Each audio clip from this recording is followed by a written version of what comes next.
Hey guys, and welcome back for another video. Today I'm going to be playing in this 8-inch curly bob. She came courtesy of RPGHair, and we're going to do a start to finish slay. For starters, this is the packaging and how the wig comes. They did send me over 2 wigs, and I'll have the other review linked down below. Again, this one is 8 inches, 180% density, and this is her. So they did decide to go ahead and bleach the knots, and I'm absolutely in love with that. They also included this elastic band, and you can go ahead and detach that on your own. If you choose not to, it definitely is an option, but to me this makes the wig glueless. So first of all, I'm going to go ahead and remove the wig I had on before. I used Got to Be Glued spray, which is not a strong or like permanent adhesive, so it comes right off, especially if you apply it to like your forehead and not your hair.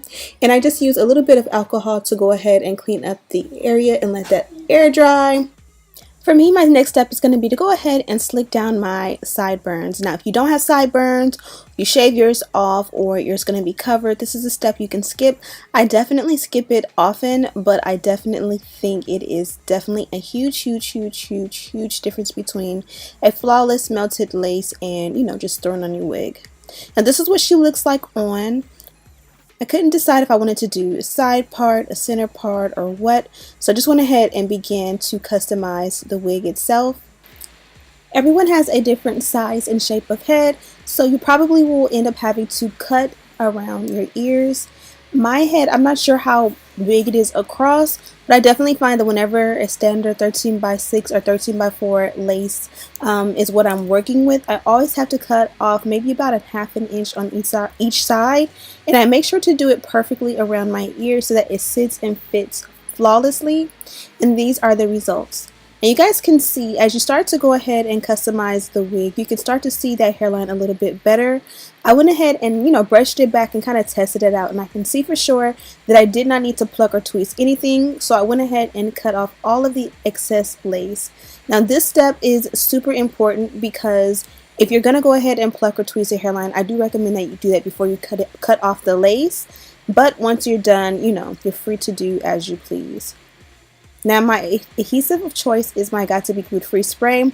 As you guys can see in the beginning of the video, I'm able to remove this super easy, and if you get in the shower it may lift a little bit if it gets wet, but it definitely works as far as laying your wigs down, and it's super simple, super quick, super easy. It's not glue, so it's not going to rip up your hairline or anything like that. So here I am just making sure it's dry and everything is laid down flawlessly, and already I can see this one blends with my hairline very well. I opted for a side part. Now this one was like a lace front wig, so it's 4.5 inches of parting going back, but the parting is not ear to ear like a frontal, so that's why I couldn't do like a deeper side part. Nonetheless, it worked out, and I was pretty happy with the way my parting and everything came out. I did go ahead and wet it down just a little bit. I didn't want it damp, but I didn't want it soaked. I just kind of wanted it damp so that I can go ahead and activate the curls really quickly. And I did opt for baby hair. I kind of just did some swoops going on both sides, and I love the way those came out. Now you guys can see how plucked the hairline is a little bit better. In the beginning it looked like maybe I should pluck it out a little bit, but once I went ahead and laid the wig down and melted the lace and applied it with my Got to Be Glued free spray, you can now see the true definition of what the lace looks like. It's almost like when you lay your wig down, it kind of stretches a little bit, not stretches, but it just comes a little bit more taut on your hairline, so you can really see what's there. So if I would have plucked or tweezed, it would have been very easy for me to have made a mistake and kind of made it a little bit too bald. So definitely be careful with plucking and tweezing and making sure that you really know what the hairline is going to look like once it is applied with your glue. Now for my styling product, I pretty much only use water and my foam lotion. Nairobi has definitely been my favorite, and I'll have that and everything else linked down below. I did go ahead and use a little bit of heat even though it was damp, and I kind of just wanted to define that parting a little bit more. You don't have to do this. Use your scarf and you'll be good to go. And that's pretty much it. Like I said, just add a little bit of powder to the parting, and you guys know the Ruby Kisses one has been my favorite as of late. If you want to cut, the wig a little bit more on either side to create a shape that's best for you. That also will work. You can do a center part. There's so many things you can do with this wig, even though it is short.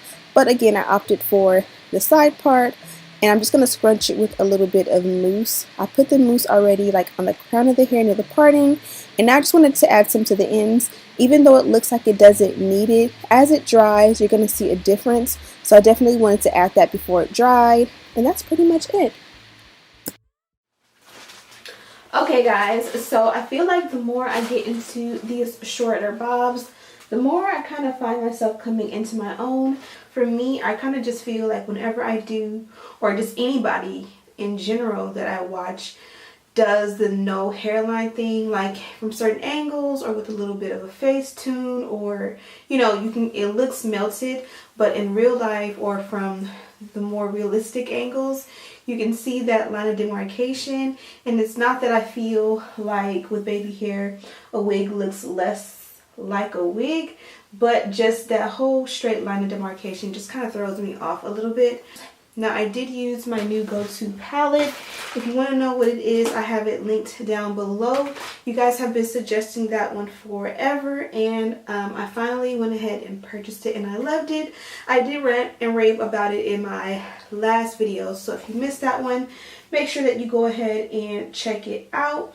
But you guys can kind of see that my parting is pretty much the same color as my skin, and nothing is like brighter than or anything like that, so it just makes it a little bit more natural and subtle, and my hairline is not like highlighted or anything like that. I just kind of feel like once I go ahead and melt the lace with my scarf, it's gonna look that much better. I've done the 8-inch bob, I've done the 10-inch bob, I've done the 12-inch bob, but I just kind of felt there's something a little bit different about this one, that it doesn't look like any of my others. As you guys seen, they kind of give you majority of the specs here. This one is, of course, a lace front cap wig. It's 180% density. The color is natural, and it is 8 inches in length. I kind of feel like there are definitely some layers, like right here, probably like 2 inches, and then here it's 8 inches. And I like the layer for a little bit of dimension. And I also love the curl pattern of this one. I definitely feel like it mimics like natural curly hair. Absolutely gorgeous, and I think it actually looks good on me. But my face, my nose is starting to spread. I'm starting to notice. I feel like because I see myself every day, I don't notice, but especially in pictures or when I do videos on Instagram, I look and my nose is getting wider. If you're just tuning in to me for the first time, I am 7 months pregnant. My belly itches so bad, and I'm so ready to lay down, but Prego face at its finest is kind of make it look a little bit more not so chic, because my face is getting a little bit more round. Nonetheless, I think it looks super good. So let me know what you guys think. Make sure you check out RPGHair. I have a link to this wig and all the details in the description bar. Also, next week you will see the video tutorial of the other wig that they sent me. I believe that one is long and curly, so that should be super fun. Let me know, should I add some highlights? Should I color it? Should I cut it? What should I do to it? Super fun. Also, everything that I used in the video to create this look is listed in the description bar as well. Thank you guys so much for watching. Don't forget to like, subscribe, share this video with your friends, turn on your post notifications so that you'll always be notified whenever I upload a new video. There definitely will be a wig sale next week. We are shooting for Monday. I will be out of town in Vegas this weekend, so as long as I'll be able to have a few minutes to upload the inventory between now and then, you'll definitely get a wig sale on Monday. So let me know what you guys think.